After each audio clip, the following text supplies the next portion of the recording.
Radiant and Resilient is about mindset and faith to break paradigms and overcome challenges in our life. Because when the mind, body, and spirit are aligned, we literally radiate from the inside out. I'm Kay Vasquez. Let's dive in.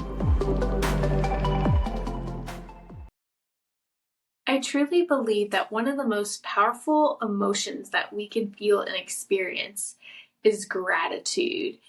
I recently did an Instagram live with a dear friend of mine. Her name's Micah McLean. She created a gratitude journal for kids as she went through COVID a couple years ago and witnessed her son experience anxiety, ADHD, and depression because he wasn't around his friends for a period of time. And of course, when we think back to COVID, there was a lot of fear. Adults were experiencing anxiety and fear during that time. So we can only imagine what the kids were experiencing. But, after doing this Instagram live, it just inspired the episode that I wanted to dive into around just the power of gratitude when it comes to emotions. And I've probably mentioned this before on the podcast, but emotions are energy in motion.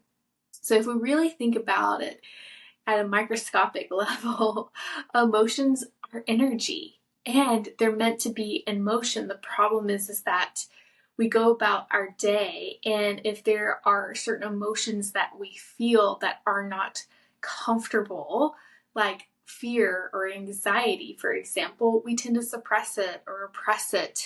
We don't face it head on because it doesn't feel good. We don't actually get to the root of why we're experiencing the fear and the anxiety in the first place. And it's so easy to look to something outside of us to help us feel better in that moment. And I've shared on this podcast an episode why we need coffee, because there was a period of time on my journey where I was feeling overwhelmed and resorting to caffeine to help me feel better in that moment instead of actually sitting with the overwhelm and getting to the root. So that's what I'm talking about. We tend to use different things. It's called the flight response. When our bodies are under stress or experiencing trauma and these emotions are coming up that are uncomfortable, that we don't want to feel, we have a tendency to resort to something outside of us, whether it's food or alcohol, caffeine, shopping, working. Like, there's so many different things that we will do, whatever it is, to help us feel differently in that moment.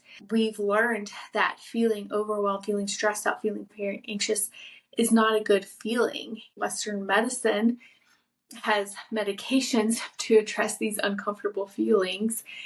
But again, it doesn't get to the root of why we're experiencing that. And I actually want to share a couple days ago, I was feeling pretty good. I actually was focusing on gratitude as I am now getting towards the end of the third trimester in pregnancy, just really focusing on gratitude for the health of my body, the health of this baby, gratitude for God, for just the innate intelligence of what my body is capable of and is going to be capable of as I birth this child into the world. And so I've been feeling pretty good mentally, emotionally, physically, spiritually. And then something my husband said a couple of days ago triggered me, but because I've done so much of the work, I didn't notice I was triggered initially. It was such a subtle trigger that the only sign that whatever he said that day triggered me was when we went to bed that evening, my body was really hot. I didn't sleep well that night. Normally, when consciously and subconsciously the mind is calm, also taking magnesium, winding down, doing different things, the body is calm, I sleep really good in pregnancy.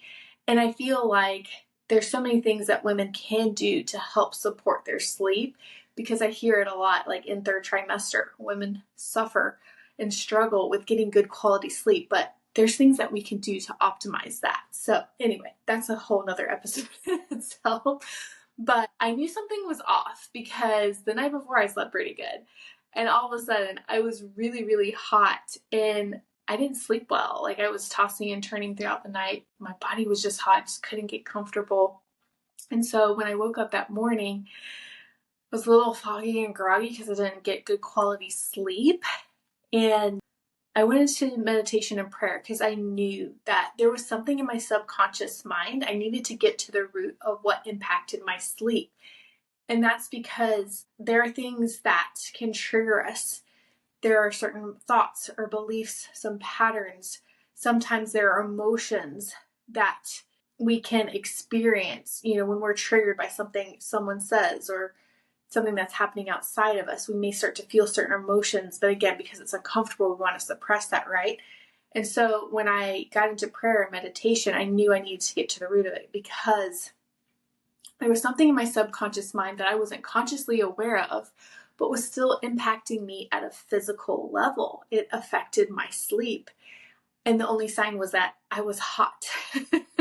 I was hot, which made me not sleep well that night. And because I have built this awareness, I knew I needed to get to the root. So when I went into meditation and prayer, I asked God to reveal what was there in the subconscious mind that impacted my sleep, which he revealed it was something that my husband had said, not because of what he said, but it triggered something within me, which caused me to start to experience fear and guilt and shame. And I thought I'd done a lot of work around it, but because I have done a lot of work around it, it didn't trigger me as bad as it used to. So that's a sign, like progress. When we do the inner work, we're not triggered as intensely. We don't feel it. And it can be very, very subtle, as like just feeling hot when you go to bed and not getting good quality sleep, right?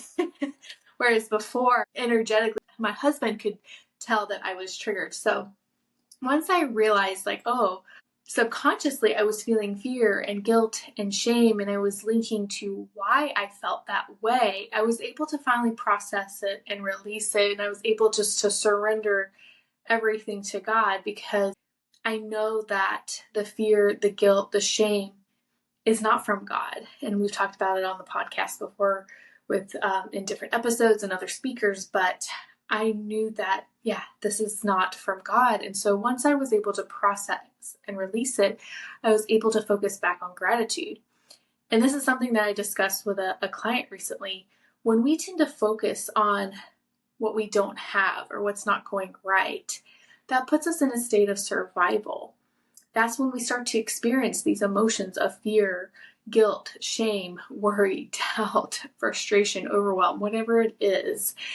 This is why gratitude is so powerful, because it shifts us back and helps us redirect our focus on what we do have. And the key to emotions is not to avoid feeling a certain way, because if we try to avoid it, we're just suppressing it, repressing it, right? The key is to transmute it.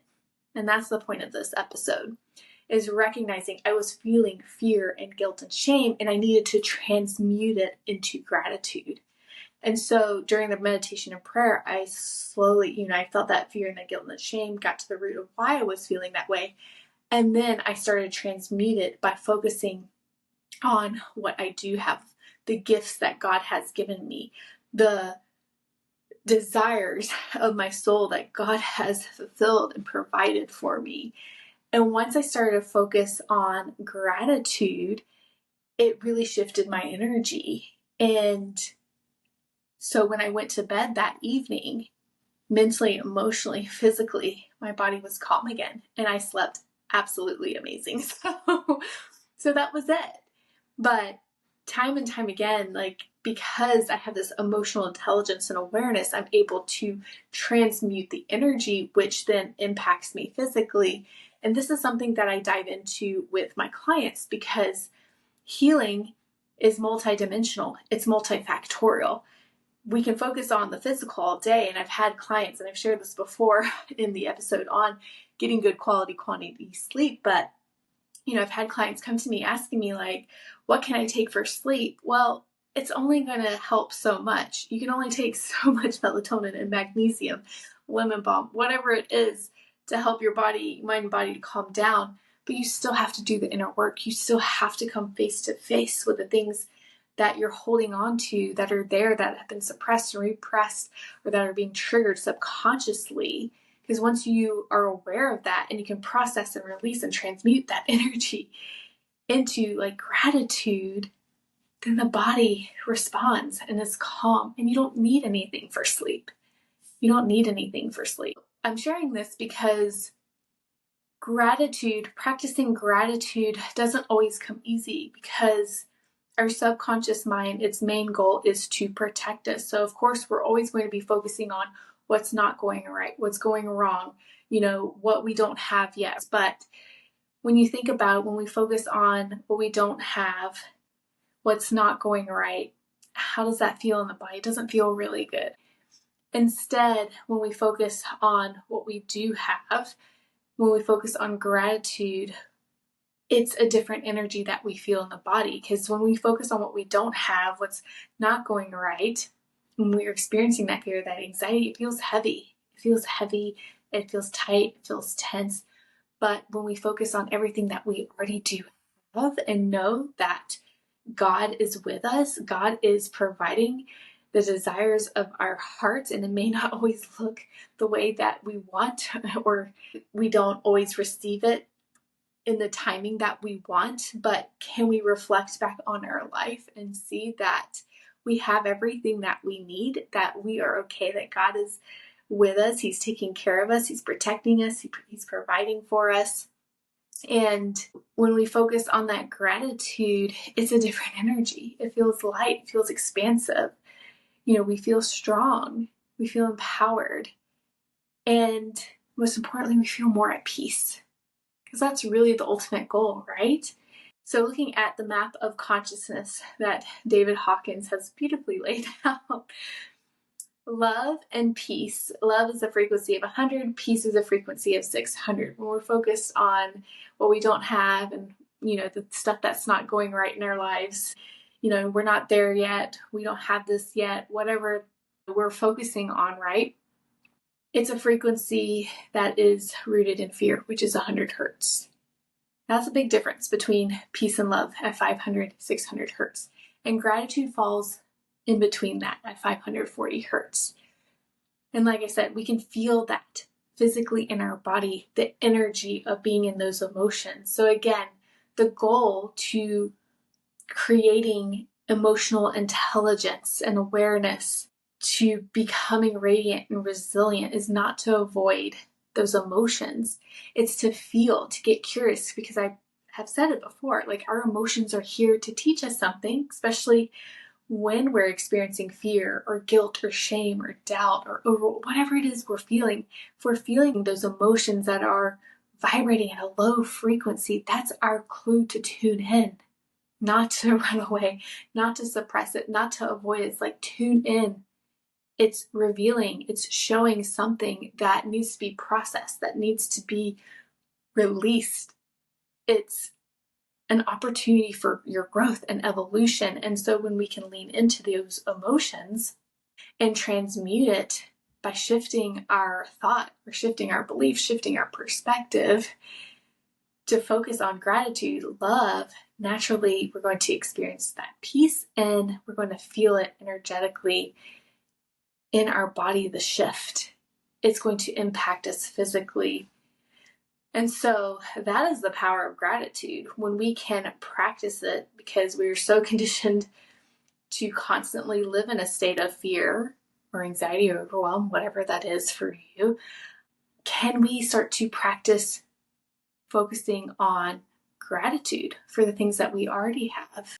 Because when we can focus on gratitude and practice that on a daily basis, that's going to shift the energy, which is also going to affect us physically, mentally, emotionally, and spiritually, and help us move into alignment with who God created us to be, so we can be radiant and resilient no matter what happens in this life.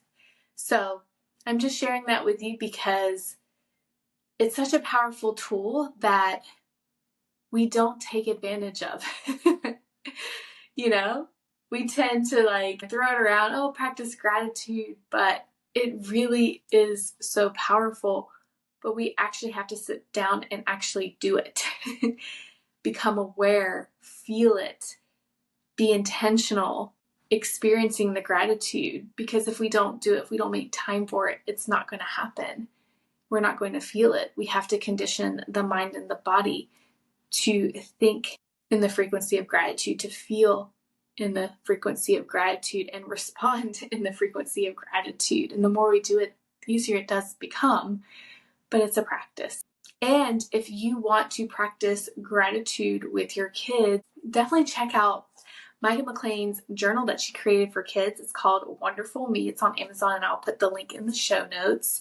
But this is also something that you can do for yourself as well. It's as simple as buying, like you can buy just a simple plain journal from Amazon. This is what I have. It's just blank. And just start out writing, what are you grateful for today and why? And I love adding the why, because it gets you to really dig in deeper, like why you're actually grateful for that. Not just that you're grateful to have clean water, but why. It anchors it in, and just like really feeling that in our body.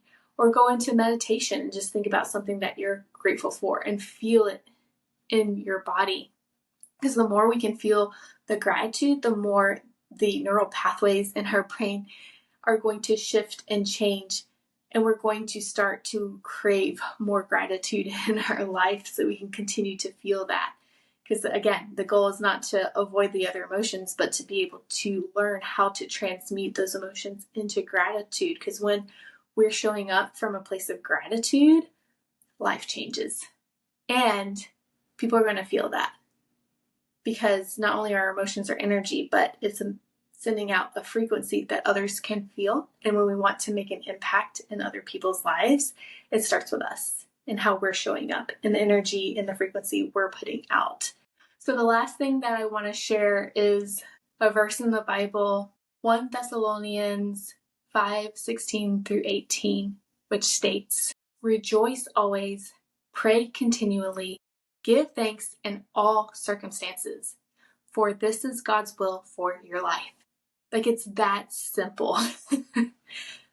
That is a beautiful verse that really encapsulates what gratitude is giving thanks in all circumstances. What are you grateful for and why?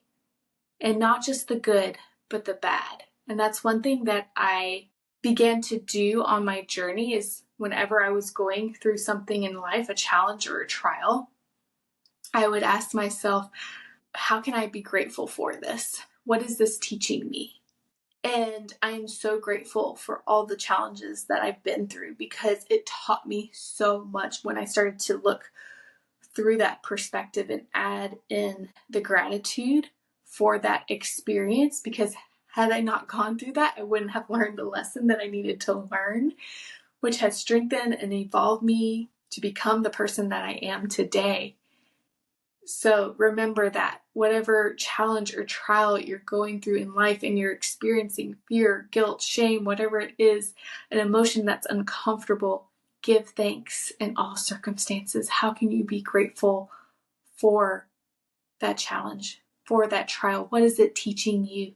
Because it's helping you to grow and evolve into the person that God created you to be. Give thanks in all circumstances. That is God's will for your life, so you can become radiant and resilient.